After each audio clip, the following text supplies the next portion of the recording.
হযরত ওমর রাদিয়াল্লাহু তাআলা আনহু 10.5 বছর মুসলমানদের খলিফা ছিলেন, অর্ধ পৃথিবীর বাদশাহী করছেন। 10.5 বছর পরে তিনি মসজিদে নববীতে, নবীজি সাল্লাল্লাহু আলাইহি সাল্লামের যে মসজিদ মদিনায়, সেখানেই তিনি ইমামতি করতেন।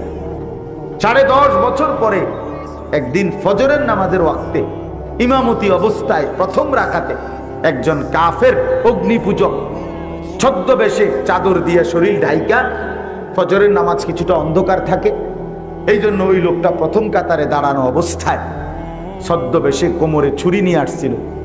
হযরত ওমর রাদিয়াল্লাহু তাআলা আনহু ফজরের নামাজের ইমামতি করতেছেন, প্রথম রাকাতে আলহামদুলিল্লাহ সূরাটা মাত্র পড়ছে।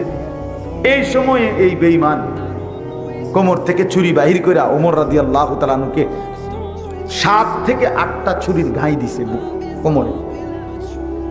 সাথে সাথে রক্তে যখন বের হইছে, তখন ওমর রাদিয়াল্লাহু তাআলা বাম হাত দিয়া চাপ দিয়া ধইরা ওনার বরাবর প্রথম কাতারে যে সাহাবী ছিল আব্দুর রহমান ইবনে আউফ রাদিয়াল্লাহু তাআলা আনহু, উনিও বেহেশতের সুসংবাদ প্রাপ্ত সাহাবীদের একজন, এই উনারে টান দিয়া আইনা ওমর রাদিয়াল্লাহু তাআলা রক্ত মাখা এই হাত, উনি বুঝছেন আর দাঁড়াই থাকতে পারবে না। হযরত ওমর এই সাহাবীকে টেনে ইমামের জায়গায় দাঁড় করাইয়া সরে গিয়ে শুধু একটা শব্দ বলছে, আব্দুর রহমান, আগে নামাজ শেষ করো, তারপরে আমারে ধরি। আমরা কিতাবে পড়ছি হযরত ওমর কাঁটা মুরগির মতো তরফাইছে, কিন্তু সাহাবায়ে কেরাম আগে নামাজ আদায় করছে, আগে নামাজ, ফজরের নামাজ।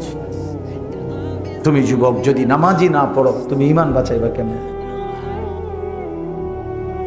তুমি ঈমান বাঁচাইবা কেমনে বাবা? তুমি দাজ্জালের হাত থেকে বাঁচবা কিভাবে? জাহান্নাম থেকে বাঁচবে কিভাবে? আল্লাহর নবী সাল্লাল্লাহু আলাইহি ওয়াসাল্লাম বলেন, ফারকু মা বাইনানা ওয়া বাইনাল কুফরি আস-সালাহ। নবীজি বলছেন আমাদের মাঝে আর কাফেরের মাঝে পার্থক্য নামাজ। নামাজ প্রমাণ করে এটা মুসলমান না কাফের, বেঈমান, এটা প্রমাণ হয় নামাজ। কিসের মাধ্যমে? সবাই বলেন। মুসলমান প্রমাণিত হয় কিসের মাধ্যমে? আগা কাটার মাধ্যমে। জি না, জি না, আপনারা না বানায় নিছেন এটারে, এটা আপনারা সমাজের মানুষ বানায় নিছেন যে আগা কাটলে কয় মুসলমানি করাইছে। আগা কাটলে মুসলমানি আবার করায় কেমনে? মুসলমানি করে কেমনে? আবার মুসলমান তো হয়, মুসলমান তো এটা একটা পরিচয়। কয় আগা কাটছে, কয় মুসলমানি করাইছে। মুসলমানি করাইছে কি? আবার আল্লাহর কোন পৃথিবীর কোন কিতাবে, নবীজির কোন হাদিসে, কোন কারো কোরআন সুন্নাহর কোন কিতাবে, আসমানের নিচে জমিনের উপরে কোন আলেম উলামা কেউ কোনোদিন বলে নাই এই আগা কাটারে মুসলমানি করানো, এটা আপনারা বানাইছেন। এটা তো খতনা, এটা একটা সুন্নাত, একটা আমল, ইসলামের একটি গুরুত্বপূর্ণ আমল এটা খতনা করা। কথা বোঝেন নাই আমরা?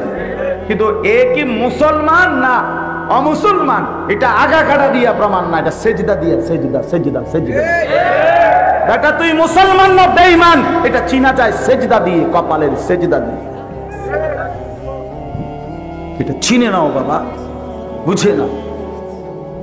চা দোকানদারি করতে গিয়ে নামাজ পড়েন না, এটা সামান্য 1.5 বুড়া অটো চালায়। হায় হায় রে মুসলমান, কত নিকৃষ্ট গাদ্দার! সামান্য একটা সিএনজি চালায়, অটো চালায়, একটা রিক্সা চালায়, কদ্দুর খেতে কাম করে, দোয়ানদারি করে, এই সামান্য কদ্দুর কামের জন্য 1 ওয়াক্ত নামাজও পড়ে। মুসলমান এত নিকৃষ্ট হয় কেন? এত বড় জালেম মুসলমান কেমন? আবার এই এই এই বেশরম আবার আল্লাহর কাছে চায় কেমনে? একটা সেজদা দেয় না, আবার কোন আলেম দ্বীনের কাছে বলে হুজুর দোয়া করেন আল্লাহ যাতে ব্যবসায় বরকত দেয়, ওলাগা যাতে বিদেশ পাঠাইতে পারি। কোন শরমে বলো বেটা তুমি? কোন লজ্জায় বলো? তুমি তো আল্লাহকে পছন্দই করো না, তুমি তো আল্লাহকে সেজদাই করো না। বলেন, আপনারা ফিরতে শিখেন, ভাবতে শিখেন। আপনারা জানেন, আপনারা সবাই জানেন, 1 ঘন্টা আগেও, 1 মিনিট আগেও বাপ শয়তানকে কেউ শয়তান বলে নাই, আল্লাহও বলে নাই।